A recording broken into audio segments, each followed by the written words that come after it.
Hi guys, welcome back on my YouTube channel agriculture future. तो आज हम बात करेंगे राइस या फिर पैडी क्रॉप की एमसीक्यू के बारे में। तो जैसे आप सबको पता है कि राइस या जो पैडी क्रॉप की क्लास है वो पहले से उसका लेक्चर हो चुका है। तो आज हम राइस क्रॉप से जितने भी एमसीक्यू या फिर इम्पोर्टेंट क्वेश्चन जो कि एग्ज़ाम में पूछे जाते हैं उसके बारे में डिस्कशन करेंगे। तो वीडियो को पूरा देखें बिना स्किप किए, और अगर अभी तक चैनल को सब्सक्राइब नहीं किया तो सब्सक्राइब करें। वीडियो को प्रीमियम लगाने का मेन मोटो जो है, पर्पज़ जो है मेरा यही रहता है कि आपके डाउट्स को क्लास के दौरान ही सॉल्व किया जाए। तो करते हैं वीडियो को स्टार्ट। जैसे कि आप सबको पता होगा कि मैं 4000 एमसीक्यू जो है एग्रीकल्चर के उनकी क्लासेस ले रही हूँ, जिनमें कि क्या है आपको बेनिफिट होने वाला है। इन 4000 एमसीक्यू में से बहुत से क्वेश्चन ऐसे होंगे जो आपको एग्ज़ाम में मिलेंगे। तो फर्स्ट मैं बात करूँ कि फर्स्ट क्वेश्चन जो है वो कौन सा है। The scientific name of rice, यानी कि जो राइस है उसका वानस्पतिक नाम क्या है। तो राइस का वानस्पतिक नाम क्या है, इसने बोला है राइस का वानस्पतिक नाम या साइंटिफिक नेम ओराइजा सटाइवा है, या फिर ओराइजा ग्लैब्यूरिमा है, या फिर बोथ यानी कि ए एंड बी दोनों ही है, या फिर नन ऑफ दीज यानी कि इनमें से कोई नहीं। तो इसका राइट आंसर क्या है, ओराइजा सटाइवा जो है वो है। अब आप बोलोगे ओराइजा ग्लैब्यूरिमा भी तो है, लेकिन ये इसकी स्पीसीज है। अगर नॉर्मली आपसे पूछा जाए तो आपका राइट आंसर क्या होगा, ओराइजा सटाइवा ही रहेगा। नेक्स्ट हम बात करते हैं rice belonging to which family. Rice जो है वो कौन सी फैमिली से, कौन से परिवार से बिलोंग करता है। तो जैसे कि क्लास में मैंने बताया था कि ग्रेमिनी, पोएसी और ग्रास जो फैमिली, यानी कि जितनी भी सीरियल्स क्रॉप हैं, खाद्य फसलें हैं, जैसे कि आपका मेज हो गया, व्हीट हो गया, राइस हो गया, बाजरा, ज्वार, ये सभी क्या है खाद्य फसलें जो कि हैं। तो इनका क्या है, ये सीरियल्स जो है ना ग्रेमिनी फैमिली से बिलोंग करती है। जैसे सभी पल्सेस लेग्यूमिनेसी की है, वैसे सभी सीरियल्स क्या हैं ग्रेमिनी की हैं। और ग्रेमिनी का दूसरा नाम क्या है, पोएसी है, और इन्हें क्या बोलते हैं, ग्रास फैमिली बोला जाता है। तो ऑल ऑफ दीज क्या होगा, इसका राइट आंसर होगा। नेक्स्ट हम बात करते हैं ओरिजिन प्लेस ऑफ राइसिस, यानी कि राइस का ओरिजिन प्लेस क्या है। ओरिजिन प्लेस का क्या मतलब होता है कि कोई भी क्रॉप है उसका ओरिजिन प्लेस अलग अलग रहता है, यानी कि उत्पत्ति स्थान। कोई भी क्रॉप है वो सबसे पहले कहीं ना कहीं तो उसके अवशेष मिले होंगे कि ऐसे भी क्रॉप ग्रो होती थी कोई टाइम में, तो उसे बोलते हैं उस क्रॉप का उत्पत्ति स्थान, कि उसकी उत्पत्ति कहाँ से हुई, उसका ओरिजिन या फिर ओरिजिनेटेड प्लेस कौन सा है। तो इसने बोला कि साउथ ईस्ट एशिया है, यानी कि SEA है, या USA है, या फिर इंडो बर्मा है। तो कई बुक में आपको इंडो बर्मा मिलेगा और कहीं पे साउथ ईस्ट एशिया। तो राइट आंसर क्या होगा, A and C both right answer है। सोविंग टाइम ऑफ अश राइस, जैसे कि आपको पता होगा कि जो सोविंग टाइम जो है उसके बेस पे 3 भागों में डिवाइड किया गया है, अश, अमन और बोरो। कौन कौन सा, अश, अमन और बोरो, इन्हें 3 सीज़न के अंदर डिवाइड किया गया है, 3 पार्ट्स में डिवाइड किया गया है। अश की बात कर लें कि अश की बुआई कब की जाती है, सोविंग टाइम कब है, तो अप्रैल मई मंथ के अंदर इसकी सोविंग की जाती है। फिर अश अमन का दूसरा नाम क्या है, यानी कि अश अमन को और किस नाम से जाना जाता है, तो इसे ऑटमन राइस भी बोलते हैं। ए से ऑटमन, ए से अमन, सॉरी अश। तो इसका क्या है कि ऑटमन राइस भी इसे बोला जाता है। ओके। और फिर नेक्स्ट बात करें, sowing time of Aman rice is, अश का पढ़ा था पहले, अब अमन का पूछा है कि सोविंग टाइम कब है, तो जून जुलाई के अंदर इसे सोन किया जाता है, जो अमन राइस है। नेक्स्ट है कि sowing time of boro rices, जो बोरो राइस है उसका सोविंग टाइम क्या है। बोरो राइस को कब सोन किया जाता है, दिसंबर से जनवरी के अंदर, इस माह में इन्हें सोविंग किया जाता है। फिर है कि Aman rice is also called as, Aman rice को और किस नाम से जाना जाता है, तो विंटर राइस के नाम से जाना जाता है। ओके, विंटर राइस के नाम से जाना जाता है। और बोरो राइस को किस नाम से जानते हैं, समर राइस के नाम से जानते हैं, बोरो को समर राइस के नाम से। In which rice lodging does not occur, यानी कि कौन सी ऐसी राइस है जिसमें लॉगिंग ओकेयर नहीं होती, लॉगिंग नहीं पाई जाती, पानी जो है वो नहीं खड़ा रहता, तो जैपोनिका राइस जो है उसमें नहीं पाई जाती। नेक्स्ट हम बात करेंगे कि panicle is a type of inflorescence of which crop, कौन सी क्रॉप का इनफ्लोरोसेंस है, पैनिकल टाइप का होता है। तो राइट आंसर क्या है आपका, राइस है। राइस क्यों होगा, क्योंकि इसमें देखा होगा एक स्टेम सा लगा होता है, जो बाली है उसकी बात कर रही हूँ, ऐसे एक स्टेम सा होता है बीच में, और उसके साइड से ऐसे सब ब्रांचेस से निकली होती हैं और उन पे दाने लगती हैं, यानी कि यहाँ पे एक दाना होगा, यहाँ पे दूसरा दाना, इस टाइप से इनमें क्या लगती हैं, दाने लगती हैं। इसी वजह से इन्हें क्या बोलते हैं, पैनिकल टाइप का इनफ्लोरोसेंस। और फिर बात करते हैं नेक्स्ट, लेमा और पैलिया टुगेदर कॉल्ड एज, यानी लेमा और पैलिया को अगर हम एक ही टर्म इन दोनों के लिए यूज़ करें तो क्या होगा, हुल, इसे हम हुल बोल सकते हैं। लेमा और पैलिया क्या होता है कि जो राइस का बीज होता है ना, वो क्या होता है, एक कवर के अंदर रहता है, यानी कि ये मान लो बीज है, ये बाहर वाला क्या है, कवर है। तो ये जो कवर है किससे मिलके बना होता है, लेमा और पैलिया से मिलके बना होता है, और ये बहुत ही ज़्यादा हार्ड होता है, जिससे कि क्या होता है, सीड को जो एक्सटर्नल जितनी भी प्रॉब्लम्स होती है, अटैक्स होते हैं, उनसे क्या करता है, इसकी सेफ्टी करता है, इसको बचा के रखता है। ठीक है, तो इन्हें क्या बोल सकते हैं हम, ऊपर वाले पार्ट को हुल भी बोल सकते हैं या फिर लेमा और पैलिया भी बोल सकते हैं। फिर नेक्स्ट बात करें, इन SRI system of rice, S stands for, यानी कि एक मेथड, एक सिस्टम काम में लिया जाता है SRI में प्रोडक्शन को, प्रोडक्टिविटी को बढ़ाने के लिए। तो SRI सिस्टम ये बोला है कि जो काम में लिया जाता है ना, उसके अंदर SRI में S का मतलब बताओ कि क्या है, स्टैंडर्ड्स फॉर S का मीन क्या है, तो क्या है S का मतलब सिस्टम। और नेक्स्ट है SRI concept is increasing productivity of rice by changing management of, तो किसके मैनेजमेंट की चेंजिंग से, plant, soil, water, nutrients and all of this. तो राइट आंसर क्या है इसका, ऑल ऑफ दिस, यानी कि प्लांट्स की भी, सोयल की भी और वाटर न्यूट्रिएंट्स की भी। नेक्स्ट हम बात करते हैं SRI first develop at which place, यानी कि SRI जो सिस्टम है ना, वो सबसे पहले कौन से प्लेस में डेवलप किया गया, तो कहाँ पे, मेडागास्कर के अंदर सबसे पहले। और फिर SRI सिस्टम जो है वो कौन से ईयर के अंदर डेवलप किया गया, तो 1983 के अंदर। और फिर जो राइस है वो किस टाइप का प्लांट है, शॉर्ट डे प्लांट है। शॉर्ट डे प्लांट क्या होते हैं, जिनको दिन के अंदर जो लाइट की नीड होती है ना, वो कम होती है बाकी फसलों की बजाय, तो उन्हें शॉर्ट डे प्लांट बोलते हैं। Self pollination occur in, self pollination किस में पाया जाता है, पैडी के अंदर क्या होता है, सेल्फ पॉलिनेशन ही होता है। सेल्फ पॉलिनेशन का क्या मतलब है, ये एक प्लांट है, ये दूसरा प्लांट है, ये इसका फ्लावर मान लो, और ये क्या है, इसका फ्लावर मान लो। ठीक है, तो जैसे कि आप सबको पता है कि फ्लावर में 2 पार्ट्स होते हैं, मेल और फीमेल। ये साइड वाले 2 मेल है मान लो, ये फीमेल पार्ट है, ये इसका फीमेल पार्ट है, और ये क्या है, मेल पार्ट है। इसके मेल पार्ट से कोई रीज़न से मान लो ये पहले मैच्योर हो गया, तो इसके मेल पार्ट से जो पोलन है वो क्या होंगे, इसके फीमेल पार्ट के स्टिग्मा पे गिर जाते हैं, इसे तो बोलते हैं हम क्रॉस पॉलिनेशन। और अगर मान लो कि इसी नर के जो पोलन्स हैं वो इसी मादा के स्टिग्मा पे गिरते हैं, तो इसे हम क्या बोलते हैं, सेल्फ पॉलिनेशन। तो सेल्फ पॉलिनेशन किस में होता है, पैडी के अंदर होता है। नेक्स्ट हम बात करेंगे SRI सिस्टम डेवलप बाय, यानी कि SRI सिस्टम है वो किसके द्वारा डेवलप किया गया, तो HD ल्यूनाई जो हैं उनके द्वारा डेवलप किया गया। और फिर है कि yield of rice is increase by adopting SRI method, यानी कि अगर हम SRI मेथड से राइस की सोविंग करेंगे तो हमें यील्ड के अंदर, हमें उपज के अंदर कितने % वृद्धि जो है, इंक्रीजमेंट जो है देखने को मिलेगा। तो राइट आंसर क्या है, 50 से 90% देखने को मिलेगा।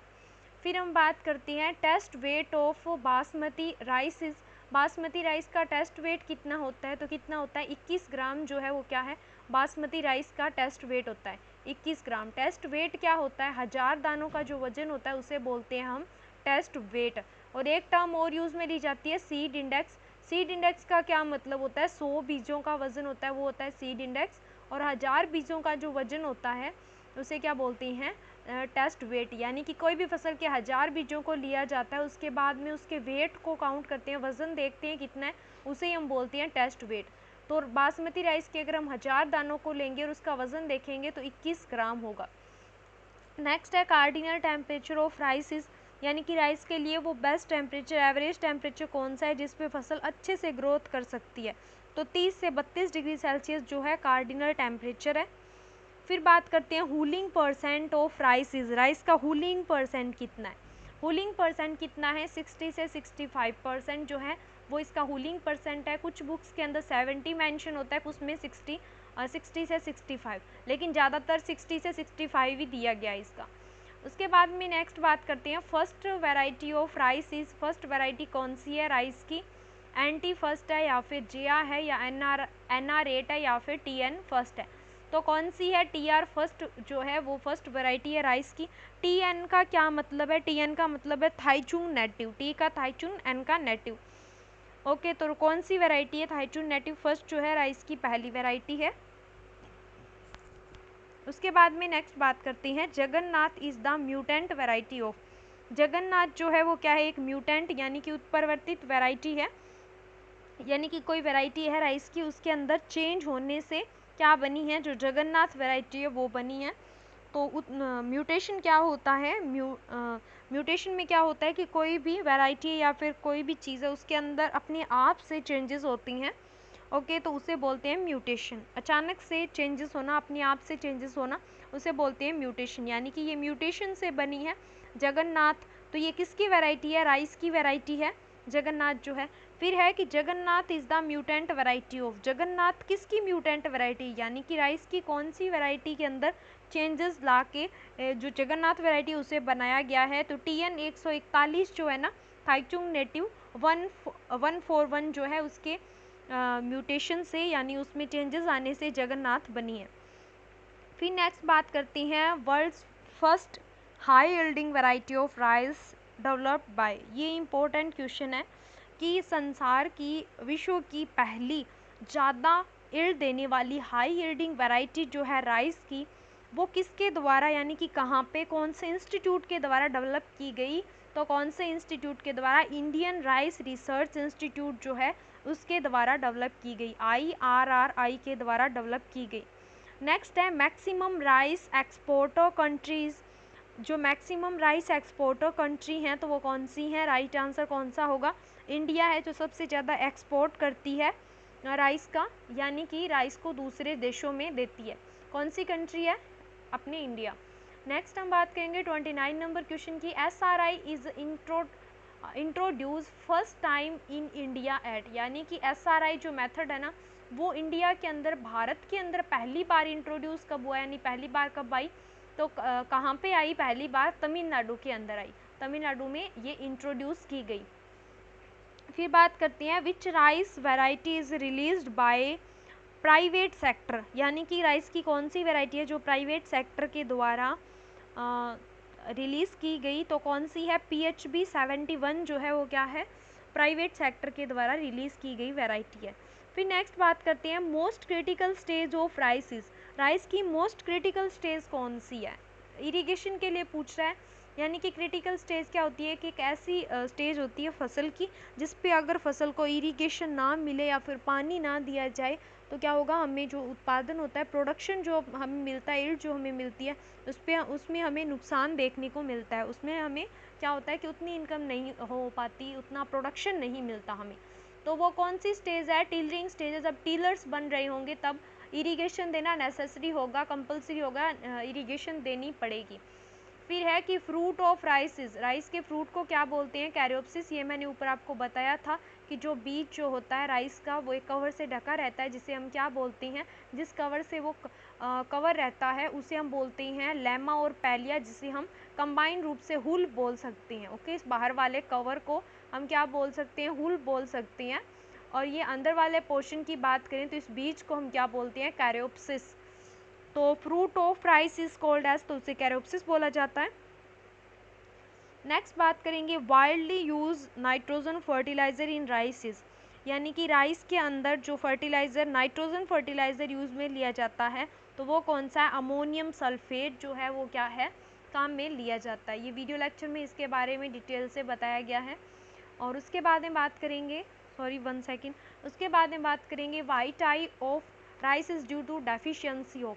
जो वाइट आई, सफ़ेद आइज, यानी कि एक जो डिजीज़ लगती, ये जो रोग लगता है, ये किसकी डेफिशिएंसी के कारण, किस न्यूट्रिएंट की कमी के कारण होता है, तो आयरन जो है, Fe जो है उसकी कमी के कारण वाइट आइज जो है राइस के अंदर होता है।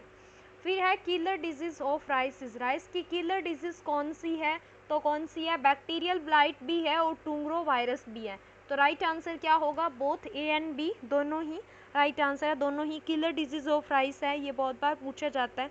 फिर क्रोमोसोम नंबर की बात करें कि राइस के क्रोमोसोम नंबर यानी गुणसूत्र संख्या कितनी होती है, तो राइस की क्रोमोसोम नंबर या गुणसूत्र संख्या कितनी होती है, 2n = 24, यानी कि 24 होती है इसकी गुणसूत्र संख्या।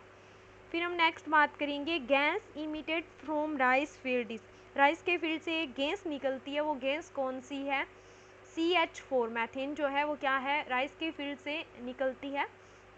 ये इम्पोर्टेंट क्वेश्चन है। फिर है H2S cause which disease in rice crop. तो H2O की वजह से कौन सी डिजीज़ होती है, एकोची जो है वो डिजीज़ होती है राइस के अंदर। और फिर नेक्स्ट बात करते हैं highest nitrogen loss in rice field by, यानी कि राइस के फील्ड में, धान के फील्ड में क्या है, हाईएस्ट नाइट्रोजन का लॉस होता है। नाइट्रोजन जो है, नाइट्रोजन जो न्यूट्रेंट है उसका लॉस होता है राइस के फील्ड में, तो वो सबसे ज़्यादा किसके कारण होता है, डीनाइट्रिफिकेशन के कारण। इसीलिए अमोनियम सल्फेट फर्टिलाइज़र का यूज़ करते हैं डीनाइट्रिफिकेशन के कारण, बिकॉज ये नाइट्रिफिकेशन की अपोजिट प्रक्रिया है, अपोजिट प्रोसेस है। नाइट्रिफिकेशन में तो नाइट्रोजन को फिक्स करके रख लिया जाता है, जैसे जैसे यूज़ होता है यूज़ करते हैं। डीनाइट्रिफिकेशन में क्या होता है, उसके अपोजिट होता है, नाइट्रोजन है उसका लॉस होता है डीनाइट्रिफिकेशन में। फिर बात करती हैं पैरा या फिर utera cropping system is closely related to. Paira और यूटेरा किससे रिलेटेड है, इनमें क्या होता है कि जैसे कि एक क्रॉप खड़ी है उसके अंदर ही दूसरी क्रॉप को उससे पहले लगा दिया जाता है, जब पहले का मैच्योरिटी टाइम चल रहा होता है तब दूसरी क्रॉप को सोन कर दिया जाता है। तो इसके अंदर ऑप्शन में दिया गया है कि कौन सी क्रॉप से रिलेटेड है, तो कौन सी से, राइस या फिर धान से रिलेटेड है। नेक्स्ट बात करते हैं 41 नंबर क्वेश्चन की, puddler is related to which crop plant. Puddler जो इम्प्लीमेंट है वो किससे रिलेटेड है, तो राइस की क्रॉप से ये पडलिंग के लिए काम में लिया जाता है।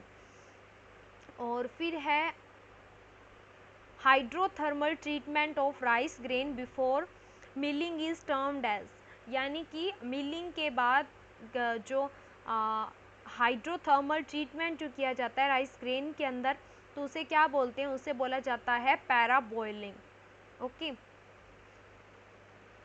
फिर नेक्स्ट बात करते हैं which vitamin is conserved by parboiling of rice. Rice की जब पैराबॉइलिंग की जाती है तो उस टाइम जो विटामिन कंजर्व करके रख लिया जाता है तो वो कौन सा होता है, विटामिन B12। फिर है seed rate of डेपोग method of rice. Rice का जो डेपोग मेथड है उसमें जो बीज दर है वो कितनी रखी जाती है, तो 3 से 4 kg स्क्वायर मीटर पर स्क्वायर मीटर रखी जाती है। एक स्क्वायर मीटर के लिए 3 से 4 kg पर स्क्वायर मीटर मतलब रखी जाती है डेपोग मेथड के अंदर। नेक्स्ट बात करते हैं area require for seedling preparation in डेपोग method is. डेपोग method के अंदर हमें क्या है, पौध तैयार करनी है, सीडलिंग तैयार करनी है, तो उसके लिए हमें कितने एरिया की रिक्वायरमेंट होगी, तो 25 से 30 सेंटीमीटर स्क्वायर एरिया की रिक्वायरमेंट होगी। फिर है miracle rice of India is, ये इंपॉर्टेंट क्वेश्चन है। मिरेकल राइस जो है, जादुई राइस कौन सी है इंडिया की, तो बात करें तो इसका राइट आंसर क्या है, जिया जो है वो क्या है, मिरेकल राइस ऑफ इंडिया है। फिर है gene responsible for dwarfness in rice is. Rice के अंदर बोनेपन के लिए, ड्वार्फनेस के लिए जो जीन रिस्पॉन्सिबल होता है वो जीन कौन सा है, तो कौन सा है वो जीन, डीजी वूजीन है। ये इंपॉर्टेंट क्वेश्चन है, पूछा जाता है बहुत बार, कौन सा है, डीजी वूजीन। फिर है कि khaira disease of rice is due to deficiency of, khaira रोग जो है वो कौन से न्यूट्रेंट की डेफिशिएंसी के कारण होता है, तो जिंक की डेफिशिएंसी के कारण होता है। फिर है optimum soil pH require for growing rice is. Rice के सोन के लिए, राइस को ग्रो करने के लिए जो ऑप्टिमम पीएच होता है वो कितना होना चाहिए, 4 से 6 पीएच होना चाहिए। 4 से 6 पीएच वाले एरिया में हम लगा सकते हैं राइस को। फिर है planting spacing in rice SRI method. SRI method में जो प्लांटिंग स्पेसिंग रखी जाती है, यानी प्लांट से प्लांट और रो से रो की दूरी, जैसे कि ये प्लांट्स लगे हुए हैं एक रो के अंदर, एक कतार में, ये दूसरी कतार में लगे हुए हैं, दोनों कतार के बीच में, दोनों रो के बीच में दूरी रखी जाती है, उसे रो इंटू रो स्पेसिंग बोली जाती है। और जो प्लांट से प्लांट के बीच की दूरी होती है उसे प्लांट इंटू प्लांट स्पेसिंग बोली जाती है। तो 25 सेंटीमीटर इंटू 25 सेंटीमीटर ये स्पेसिंग SRI मेथड के अंदर रखी जाती है, इंपॉर्टेंट है। फिर है नेशनल राइस रिसर्च इंस्टीट्यूट है, वो कहाँ पे है, कटक उड़ीसा के अंदर है। और Indian institute of rice research कहाँ पे है, हैदराबाद के अंदर है। और इंटरनेशनल राइस रिसर्च इंस्टीट्यूट कहाँ पे है, तो मनीला फिलीपींस के अंदर है। और फिर है what is the full form of SRI। SRI का पूरा नाम क्या है, बीच में हमने क्वेश्चन देखा था जिसमें ओनली S का पूछा था, तो इसमें पूरे SRI का पूछा है, सिस्टम ऑफ राइस इंटेंसिफिकेशन। ये जो इंस्टीट्यूट है, ये तीनों इंस्टीट्यूट जो है इम्पोर्टेंट है। फिर बात करेंगे which nitrogen fertiliser suitable for rice cultivation, तो ये मैंने बता ही दिया था आपको, अमोनियम सल्फेट है suitable bio fertiliser for rice field, ये बहुत बार पूछा जाता है। एजोला जो है, एजोला बायो फर्टिलाइजर जो है जैव उर्वरक काम में लिया जाता है, इसे ब्लू ग्रीन एल्गी बोलते हैं। इसका यूज़ किया जाता है किसमें, राइस के अंदर। Most critical stage for water in rice cultivation, rice cultivation के लिए जो मोस्ट क्रिटिकल स्टेज है बूटिंग स्टेज है। और फिर है the tillage implement most suitable for rice cultivation, तो कौन सा है, पावर टिलर है। और फिर है कि the normal ratio of rice या फिर पेडी, तो क्या रहता है 2/3 रेशियो रहता है, जो कि राइस निकलती है, जो दाना निकलता है और जो भूसा निकलता है उसका रेशियो। फिर है the best system of rice cultivation, rice cultivation का बेस्ट सिस्टम क्या है, ट्रांसप्लांटिंग, यानी पहले नर्सरी के अंदर क्या है, सीडलिंग या फिर जो पौध जिन्हें हिंदी में बोलते हैं उनको तैयार किया जाता है, फिर उन्हें मेन फील्ड के अंदर ट्रांसफ़र किया जाता है। फिर नेक्स्ट बात है एसिड टॉलरेंट क्रॉप कौन सी है, यानी कि जो अम्लीय भूमियों में भी जिन्हें लगाया जा सकता है। हमने अभी पढ़ा था ना, इसकी पीएच कितनी होती है, 4 से 6, मतलब कि एसिडिक सॉइल्स के अंदर राइस जो है उसे आसानी से हम क्या कर सकते हैं, ग्रो कर सकते हैं, राइस की बुवाई की जा सकती है। तो आज की वीडियो में इतना ही, मिलते हैं नेक्स्ट वीडियो में। 60 क्वेश्चन जो थे आपके राइस की क्रॉप से वो कंप्लीट हो चुके हैं। इस एमसीक्यू में कुछ भी समझ नहीं आया तो आप पूछ सकते हो। और नेक्स्ट 4000 से जो क्वेश्चन की सीरीज़ है उसमें अगर आपका रिस्पॉन्स अच्छा रहा तो मैं आगे भी क्लास रेगुलर लेके आऊँगी आपके लिए। Thanks for watching my video. अगर सब्सक्राइब नहीं किया हो तो चैनल को सब्सक्राइब कर दें और शेयर भी कर दें।